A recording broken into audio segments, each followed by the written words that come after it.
little update on this 1988 GMC Sierra. Last video I did was a video of me when I bought this truck sight unseen. Gave $500 for the truck. The guy was asking $900, talked him down. Basically the engine had either blown head gaskets or cracked heads, which are the Vortec heads, which are notorious for cracking. And basically bought 3 sets of heads trying to find a set of heads that was not cracked.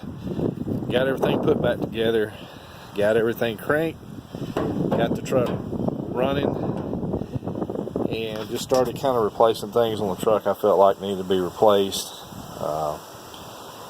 One of the things I did was replace these bolts here because they were stripped, and I bought them at a local parts store, O'Reilly's, and all 4 of the bolts popped off or broke in half at the same time, and burnt my fan shroud and put a dent in this pulley here, and rent the radiator, which you can see right here, put a big hole in it. Anyway, waiting on the liability claim on that to see if they're going to replace the parts that got broke. Anyway, I added one of these clear see-through fuel filters everybody complains about catching on fire. It's just basically where people put them. You don't want to put them where they're going to get heated or where they're going to bounce around and bust, cause a fire. Put a new battery in it, some new wires, new starter, plugs, got an XL distributor in it. Replaced components in it. Hadn't adjusted the timing, don't have the valves adjusted out completely correct at this time. Needs a steering column before it can be driven, amongst the other things that I mentioned. Basically got to pick up on the steering wheel to even get it to crank. So it cranks right up, runs pretty decent. Since I don't have a radiator and stuff in it, I don't really run it long. I just kind of crank it enough to keep the engine once a week or so. Runs out pretty good, as you can see.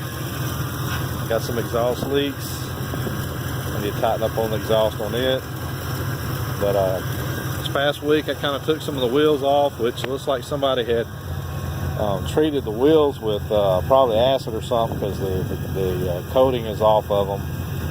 But I just kind of pulled them off the truck and used Scotch-Brite, which, like I said, the coating was already gone, so it wasn't like I was taking it, doing something to them that's going to ruin them. But took the wheels off and kind of cleaned them up a little bit. As you can tell, they're a lot brighter, look a lot better than what they did compared to this other side over here that's not been done yet. How dull these look. Need to replace the door, that's got a dent in it, which I'm not going to worry about that until I get everything else fixed on it where I can actually drive the truck. Then I'll replace some body panels and probably sand it down and primer it black. I'm going to eventually paint the truck black, gloss black, black everything out. Need to get a valance down here and put on it. Probably change the grill out. Do a little bit more work to the motor. Eventually I end up putting the LT4 hot cam and some LS6 springs in it so that I can run a better cam in it. But I did take it and out on this road here, backed it down back there probably about 60 or 70 feet and stomped on it, and it burnt tires all the way up here. So the transmission is in good shape. It's a 350 turbo. Changed the transmission mounts out and kind of looked up under there. There's some suspension things I need to address. Looks like they took some of the springs out, put lower shackles on it, cut the springs in the front. Of course, I need to fix this. The window falls down. It's got I wished it was manual. I don't much care for the electric stuff because they always break and they're expensive to fix. But I got to get a new steering column. It's busted in here, aluminum. I thought it was just the bolts, that all I need to do is take the steering wheel off and get down in there and tighten the bolts, but it's a little bit more serious than that.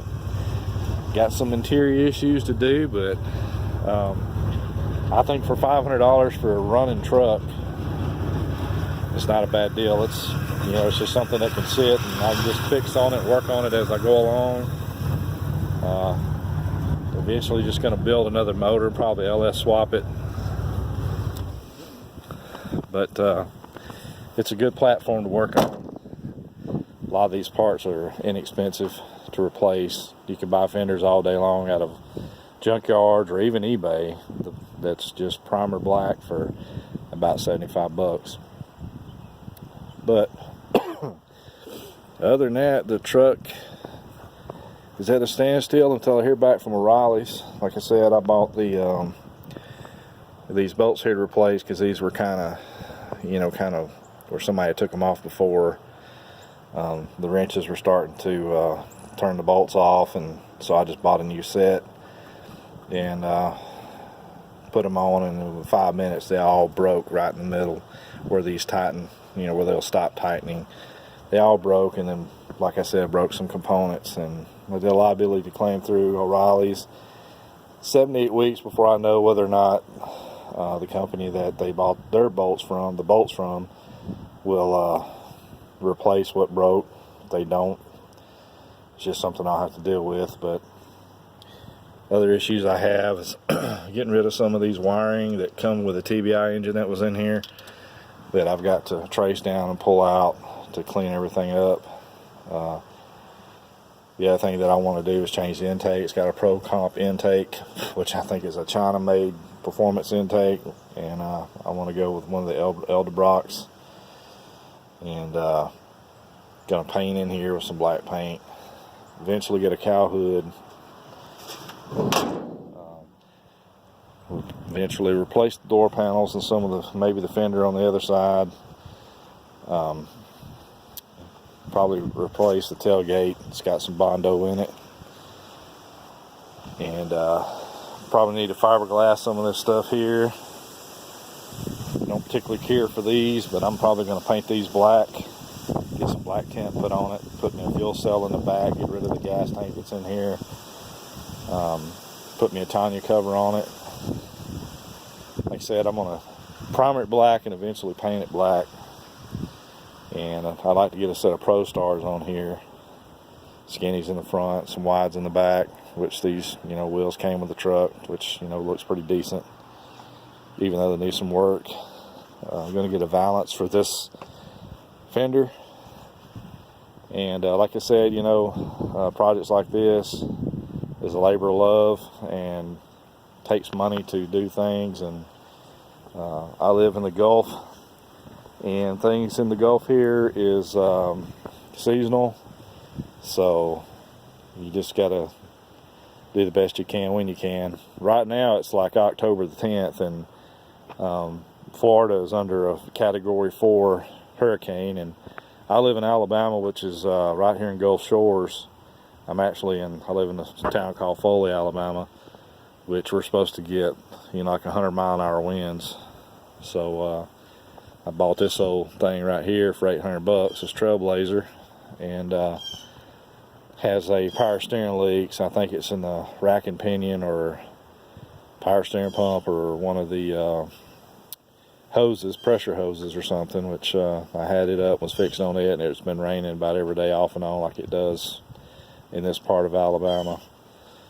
But anyway, whenever I get this truck running and get it to where I can get it out on the road and do some test pulls with it, maybe some burnouts, a ride around or something other, I'll try to put up another video. I've got to get me a good camera. I'm using my phone, this Moto Z phone, and for some reason, whenever, I'm pretty sure there's something I'm not doing right, but whenever I post a video to YouTube, it's that little the screen is narrow and it's aggravating to look at. Usually when I'm looking at a video and it might be something I want to look at, and I see it's that narrow video screen, I won't even open it or look at it, but it is what it is. But anyway, just a little bitty update on the truck, and if you want to subscribe and kind of keep up what I'm doing, fine. If you want to put hate comments, you're an idiot for buying that, or whatever you want to do, just positive or negative, I don't care. Like I said, I bought this truck for 500 bucks. To me, the wheels and the engine's worth that. It's got a 350 turbo transmission and it's real good. It's worth that. So anyway, I'll be posting comments. I'm no YouTube guru. I just make this video to look back on and kind of reflect back on some of the projects I've had in the past. If you look at my channel, I had an 80 Camaro that was built with a 383 stroker in it, a couple of Mustangs that I built, a couple of motorcycles. If you kind of want to check them out, videos are about the same in them as this video is. I just don't have a camera, invest in the camera, because I'm not doing this for money. I'm just doing this to reflect back on a lot of things that I have on the channels from 10 or 11 years ago, and it's kind of neat to go back and look to see, you know, where I was then, where I'm at now. Anyway, I'm going to end this video here and get back to you later. Thank you.